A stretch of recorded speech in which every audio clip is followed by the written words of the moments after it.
Indiana's a big moment in this campaign. There's no doubt about it. And it's a big moment for Ted Cruz. He hopes to stop Donald Trump and force a contested convention. The senator says he's confident in his chances today. I could not be more encouraged that this election is turning on the good judgment, on the Midwestern sensibility of the people of Indiana, because the stakes are enormously high. We cannot make the same mistakes over and over again. Well, what happens if he doesn't take the stage tonight? Alice Stewart is communications director for the Cruz presidential campaign, and she joins us now. Good morning, Alice. Good to see you, as always. Good morning, welcome. Martha. Thank you for having me. You know, there's been a lot of talk about good and evil on the campaign trail coming from the Cruz camp over the past couple of days. Why is that? You know, why frame it in those terms?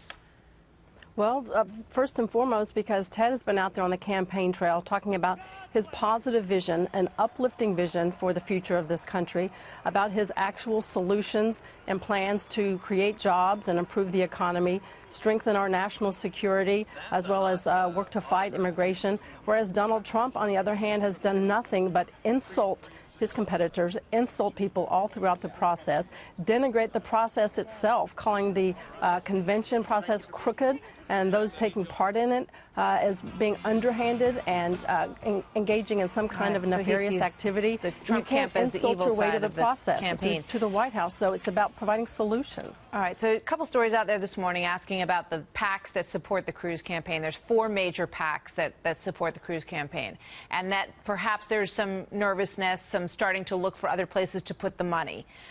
What is your feeling about what's going on behind the scenes and whether or not they will hang in there with you all if he doesn't win tonight?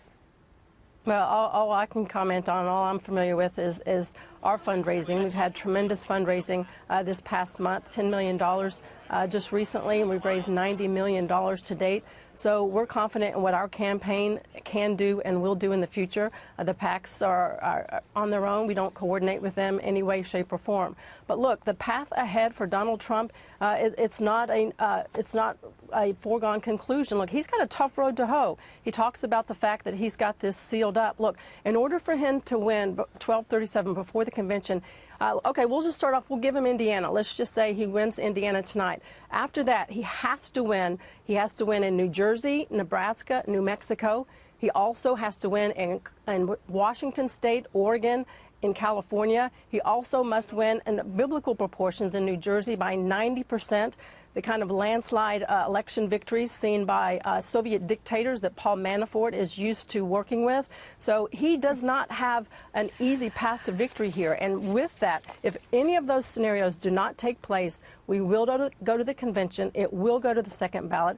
And that is a favorable lineup for Ted Cruz, because the people that go to these conventions are the grassroots volunteers and activists that have been working hard for the Republican Party, and they support Ted Cruz. And on the second ballot, we are in great shape to win. It's anybody's guess, obviously, how those numbers pan out, because if you talk to the Trump people or even outside analysts who look at it, there's a number of ways that he could get to 1237 before, after California, rather, and then even if he falls short, or whoever falls short, there's that scramble period between then and the convention, which could prove to be very instrumental in all of this. So you say 100% he will stay in it all the way through, no matter what happens tonight. Is that a fact? The plan is for us to stay all the way through. And look, I strongly disagree with what you're saying in terms of the ease of him getting to 1237. All of those states that I mentioned have to fall into place for Donald Trump. Which of those states, Alice, do you think are potential? Which of those states would you say the Cruz camp believes Ted Cruz can and will win? We have good support in several of the upcoming states. Nebraska should be a good state for us. We have good ground game in California in order to pick up several delegates. But the key is not so much on what states we predict will win. We're not really in the prediction game.